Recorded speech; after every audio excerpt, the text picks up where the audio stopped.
Hello everyone, welcome back to Knowledge Recap के इस नए वीडियो पर आप सभी का स्वागत है। आज हम आपके आने वाले एडीआरई एग्ज़ाम के लिए कुछ इंपॉर्टेंट एमसीक्यूज लेकर आए हैं, तो वीडियो को अंत तक जरूर देखिएगा। चलिए वीडियो को शुरू करते हैं। आज का हमारा पहला प्रश्न है, who is the first literary pensioner of the T tribe?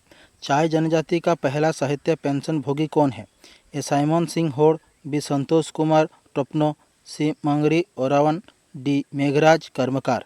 Question का सही आंसर हो जाएगा ऑप्शन डी, मेघराज कर्मकार। मेघराज कर्मकार टी ट्राइब के पहले पेंशन भोगी व्यक्ति हैं। Question number 2, which community uses सांझ पानी? सांझ पानी का उपयोग कौन सा समुदाय करता है? A Tiwa, B Mising, C Ahom, D Hajongs. Question का सही आंसर हो जाएगा option C, Ahoms. Question number 3, what is Jou? Jou क्या है? A rice beer, B light food, C type of tea, D oil. इस क्वेश्चन का सही आंसर हो जाएगा option A, rice beer. Question number 4, which district of Assam is famous for ivory craft? Assam के कौन सा जिला हाथी दंत कला के लिए प्रसिद्ध है? A Nagaon, B Sonitpur, C Darrang, D Barpeta. इस क्वेश्चन का सही आंसर हो जाएगा option D, Barpeta. Barpeta famous for ivory craft. Question number 5, copper and zinc are mixed to make? तांबा और जस्ता मिलाकर क्या बनता है? A brass metal, B bell metal, C bronze, D alloy. Question का सही आंसर हो जाएगा option A, brass metal. Question number 6, for what is सार्थेवारी famous? Sarthebari किस चीज के लिए प्रसिद्ध है? A brass metal, B bell metal, C gold, D silver. इस क्वेश्चन का सही आंसर हो जाएगा option B, bell metal. Sarthebari bell metal के लिए प्रसिद्ध है। Question number 7, in which year was the Deori language declared as the official government language? Deori भाषा को किस वर्ष सरकारी भाषा के रूप में घोषित किया गया था? A 2003, B 2004, C 2005, D 2006। इस क्वेश्चन का सही आंसर हो जाएगा option C, 2005। Question number 8, according to the 2011 census what percentage of Assam population speaks Assamese? 2011 की जनगणना के अनुसार असम की कितनी प्रतिशत जनसंख्या असमिया बोलती है? A 48.38%, B 58.08%, C 60.38%, D 46.38%। इस क्वेश्चन का सही आंसर हो जाएगा option A, 48.38%। Question number 9, which script is used to write the Bodo language? Bodo भाषा को लिखने के लिए कौन सी लिपि का उपयोग किया जाता है? ए देवनागरी, बी ईस्टर्न नागरी, सी कामरूपी, डी हिंदी। इस क्वेश्चन का सही आंसर हो जाएगा ऑप्शन ए, देवनागरी। बोडो भाषा को लिखने के लिए देवनागरी स्क्रिप्ट की जरूरत पड़ती है। Question number 10, in which year was the Assam राष्ट्रभाषा प्रसार समिति एस्टेब्लिश्ड? असम राष्ट्रभाषा प्रसार समिति की स्थापना किस वर्ष हुई थी? ए 1938, बी 1939, सी 1937, सी डी 1936। इस क्वेश्चन का आंसर हो जाएगा ऑप्शन ए, 1938। 1938 में असम राष्ट्रभाषा प्रसार समिति की शुरुआत हुई थी। Question number 11, which tribe of Assam observe Baikho Puja? Assam की कौन सी जनजाति बैखो पूजा मनाती है? A the Mising, B the Garos, C the Rabha, D the Bodos. Question का सही आंसर हो जाएगा option C, the Rabhas. Question number 12, in what year did Bakhtiyar Khilji invade Assam? Bakhtiyar Khilji ने किस वर्ष असम पर आक्रमण किया था?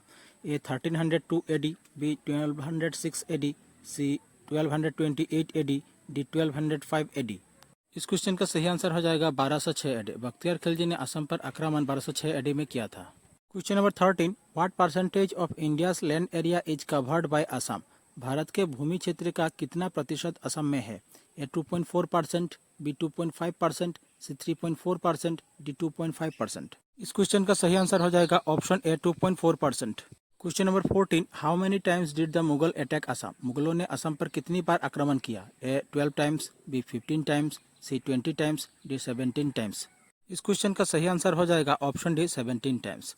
मुगलों ने असम पर 17 बार आक्रमण किए थे। Question number 15, when was the Assam tea company established? Assam चाय कंपनी की स्थापना कब हुई थी? A 1935, B 1940, C 1939, D 1938। इस क्वेश्चन का आंसर हो जाएगा option C, 1939। Assam tea company was established in 1939। Question number 16, in which year was the Assam football association established? Assam football association की स्थापना किस वर्ष हुई थी? A 1911, B 1946, C 1953, D 1948। इस क्वेश्चन का सही आंसर हो जाएगा option B, 1946। Assam football association की स्थापना हुई थी 1946 में। Question number 17, which Indian boxer was the first women from Assam to win an Olympic medal? Assam के पहली महिला बॉक्सर कौन थी जिन्होंने ओलंपिक पदक जीता? A Geeta Phogat, B MC Mary Kom, C Lovlina Borgohain, D PV Sindhu. Question का सही आंसर हो जाएगा option C Lovlina Borgohain. Question number 18, in which year did Lovlina Borgohain win the Arjuna award? Lovlina Borgohain ने किस वर्ष अर्जुन पुरस्कार जीता था? A 2016, B 2018, C 2020, D 2022। Question का आंसर हो जाएगा ऑप्शन सी 2020। 2020 में लवलीना बोरगोहाई को अर्जुन अवार्ड से सम्मानित किया गया था। Question number 19, what was the first sport magazine published in Assam? Assam में प्रकाशित पहला खेल पत्रिका कौन सा था? ए अभिरुचि, बी खेल आरो खिलवाड़, सी स्पोर्ट्स टाइम, डी खेल बातोरी। इस क्वेश्चन का सही आंसर हो जाएगा ऑप्शन ए अभिरुचि। असम में प्रकाशित हुआ पहला खेल पत्रिका का नाम था Abhiruchi. Question number 20, in which year did Bhogeshwar Baruah win the gold medal in the 800 metre race at the Asian games? Bhogeshwar Baruah ने किस वर्ष एशिया खेलों में 800 मीटर दौड़ में स्वर्ण पदक जीता था? ए 1962, बी 1964, सी 1966, डी 1968। इस क्वेश्चन का सही आंसर हो जाएगा ऑप्शन सी 1966। हमारी आज की क्लास यही समाप्त होती है। आशा करता हूँ क्लास अच्छी लगी होगी। अगर अच्छी लगे हमारे चैनल को सब्सक्राइब कीजिए, वीडियो को लाइक कीजिए और शेयर कीजिए। मिलते हैं अगले वीडियो पर।